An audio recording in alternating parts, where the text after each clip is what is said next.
So Faith in Action Alabama, about in 2015, 25 clergy across race and faith lines from 4 cities here in Alabama came together to begin to think about how can we begin to build power across race and faith lines. And then those 25 clergy helped to birth Faith in Action Alabama in 2016. So we're only about a year old right now.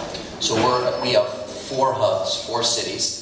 Again, Birmingham, Huntsville, Montgomery, and Mobile. So Birmingham and Huntsville being in the northern part, and Montgomery and Mobile being in the south. We have about 40 member congregations, again, across race and faith lines. And what was exciting last night, I was in, well, let me say, over the last year or so, we've increased our staff by 150%, gone from 1 to 2.5 people. So you may think that we're flush in cash, but anyhow. But what's been exciting about being at a very low staff level is it has required our leaders, our volunteers, to really own this effort. And I've had to be very strategic in terms of leadership development. So last night in 4 cities, with only 1 staff person present in one of them, we were moving phone banking sessions leading up to the December 12th special Senate election. And again, this was with only 1 staff person. We had done training, and then the leaders, our volunteers, were going forward. So this is exciting. Certainly, building power concerning the ballot is something that's very important. I would say, and again, I appreciate I have about 6 minutes, so if I'm jumping around, I apologize.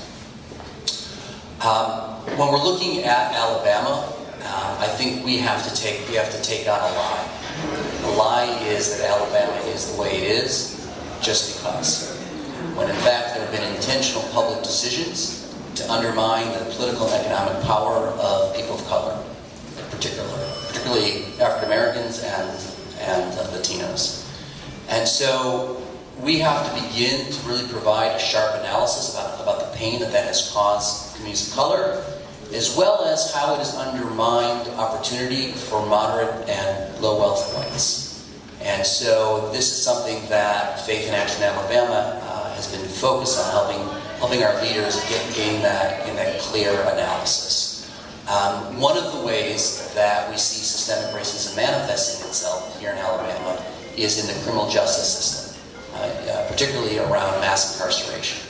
So here we have the 5th highest incarceration rate in the world here in Alabama. And it's particularly harmed the African American community. While our African American community is about 26% of our state population, our prison population is 52% or 54%. So, and then of course that has played out. What we know about mass incarceration is it's not by accident that it sprung up only 5 years after 1965, when African Americans gained the legal right to vote, even though they had the moral right forever. So now in Alabama, 15% of African Americans cannot vote. So mass incarceration is the most effective and pernicious form of voter suppression. 15%. So that is something that we are looking at. When I say looking at, we're actually, well, state and federal policies certainly contribute to mass incarceration.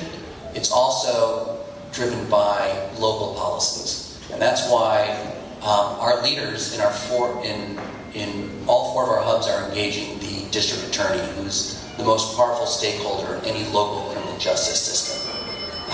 And we had a victory in Huntsville where the DA agreed to release all of the demographic data regarding the decisions his office has made concerning defendants, and that's going to be going to a researcher so we can begin to see if there's any trend about how different demographic groups are being impacted by certain decisions. Also in Mobile, our leaders are moving a campaign to create a public defender's office. So, and only, if I'm Scott, I always look to Scott to correct me. So unfortunately, if he's last or he's after me, so he can clean up. But I believe we have only 5 DA offices In 5 out of 67 counties, do we have a public defender's office? So in 62 counties in Alabama, we do not have a public defender's office. That is not by accident. What that generates, that is ensuring that low-income defendants do not have access to good legal resources, and that only raises the likelihood that they will be incarcerated and that they will lose the right to vote, at least while they're in jail, if not forever. So that is something. So regarding leadership development, again, Faith in Action Alabama, our power is based on how we're really beginning to develop grassroots leaders. We are 2.5 staff people, 2 organizers. Our goal is to get to the place where we have 4 organizers, or our goal ultimately is to have a staff of 11. But right now, I would like to, my next focus is in making sure we have 4 organizers. An organizer in Huntsville, Birmingham, Montgomery, and Mobile. Right now, I am organizing in 3 cities, and we have an organizer in Huntsville. Fortunately, our leaders in the 3 cities that I am are really owning it, but we could strengthen our capacity. We had 4 organizers. We have an organizer in each of our hub cities. But again, looking at organizing, it's about how are people reaching out to the community in listening campaigns and hear what is weighing on their hearts. How do our leaders understand how to build and how to move power? When I look at what in Faith in Action Alabama, we're looking 10 years down the road.